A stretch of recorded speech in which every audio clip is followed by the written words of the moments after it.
Welcome to The Explainer. I'm your host, and today we're unpacking a truly wild story called The Unexpected Letter. We're going to walk through this incredible tale of romance, a sudden, shocking betrayal, and a devastating twist that, honestly, nobody sees coming. So, I want you to really think about this for a second. What would you do if a mysterious letter arrived on your wedding day? It's supposed to be filled with absolute joy, right? Well, let's step into the shoes of our main character, Anisha. She's just about to marry the love of her life. She's all dressed up, completely ecstatic, and our best friend Sarah is right there helping her get ready. The music is playing, the flowers look perfect, and then there's this small, strange sound at the door. An envelope is just pushed underneath, right into the quiet hallway. Okay, let's dive into this. Hidden inside that ominous little envelope were these exact harsh words. Please do not marry Lucas. He hurt me badly. Imagine the absolute chill running down your spine if you read that. But here's the crazy thing. Anisha didn't actually read it. Not yet, anyway. Her friend Sarah called out that they were running late, and in that intense rush of adrenaline and wedding day chaos, Anisha just stuffed the envelope right into her bag, figuring, she'd read it later. Section 1. Before the letter, a life of work and routine. Now, to really grasp the sheer weight of this betrayal later on, we kind of need to look at how Anisha even got to this fateful wedding day. Her baseline life was just a pure grind. It was literally step 1, wake up. Step 2, wash your face. Step 3, run to work. She described her life super simply. Just work, work, work. She was constantly rushing, constantly impatient. And actually, it was exactly that impatience that almost cost her everything. One morning, running extremely late, she steps out onto a busy crosswalk without even looking, and a car is speeding right toward her. So, day 1 of our timeline.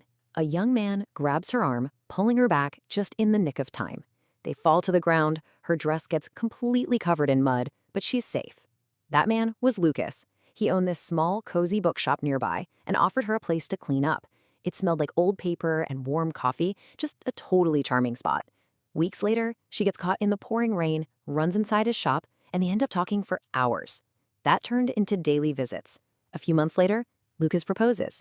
And exactly 1 year after that crosswalk incident, the wedding day arrived. Section 2. The fallout. When the past intervenes. So the wedding itself went off without a hitch. It was picture perfect. But, the past has a really funny way of catching up with us. For those first 5 days of marriage, Anisha's life was incredibly sweet and quiet.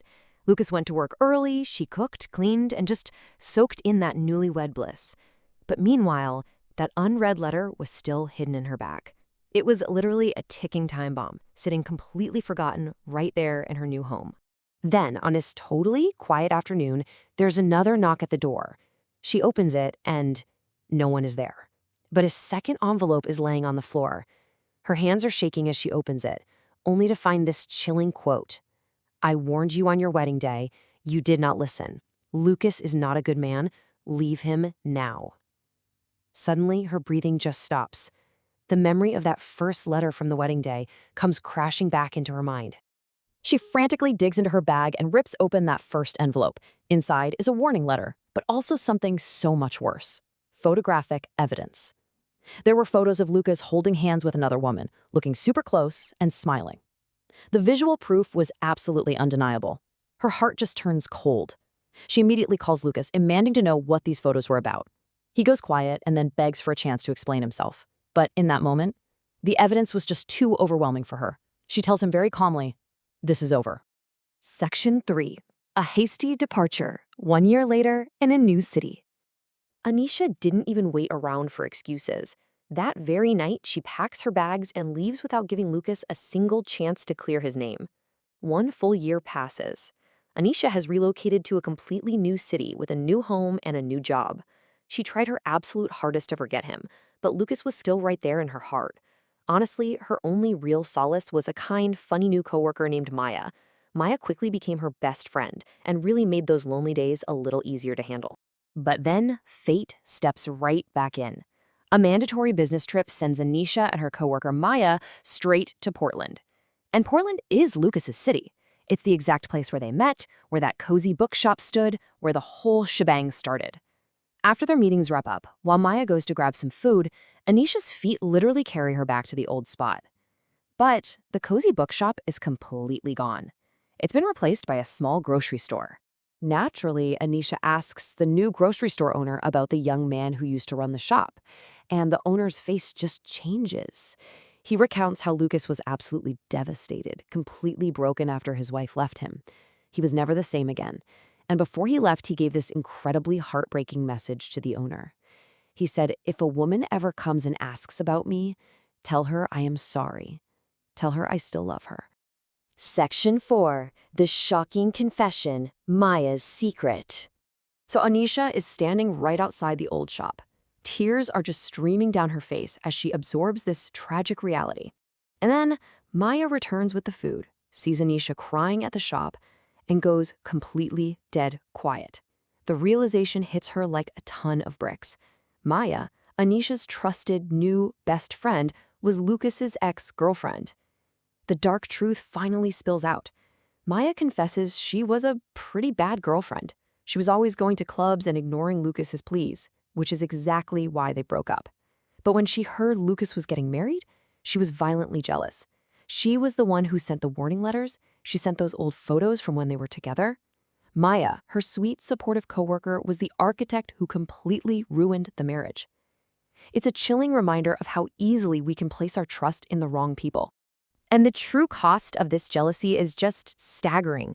Because of Maya's fake warnings, Anisha left, and Lucas, he closed down his beloved bookshop. He gave his entire inventory of books away to the local neighborhood children. He sold his property, and heartbreakingly, he sometimes slept outside the grocery store the whole night, just staring at the road, waiting for his wife to come back. Despite all the horrible accusations, he remained a remarkably good, loyal man who lost absolutely everything over a jealous lie. Now here's where it gets really urgent.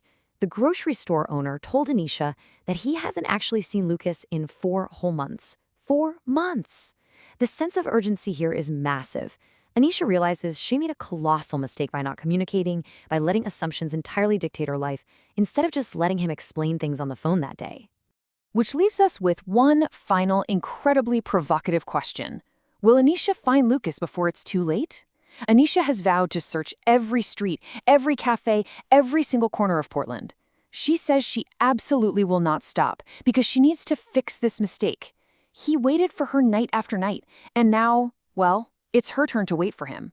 It so brilliantly illustrates the sheer danger of jumping to conclusions without having open communication. So, will she find him? We are certainly left eagerly waiting to find out. Thank you so much for joining me on this explainer today. Keep questioning, keep learning, and I'll catch you on the next one.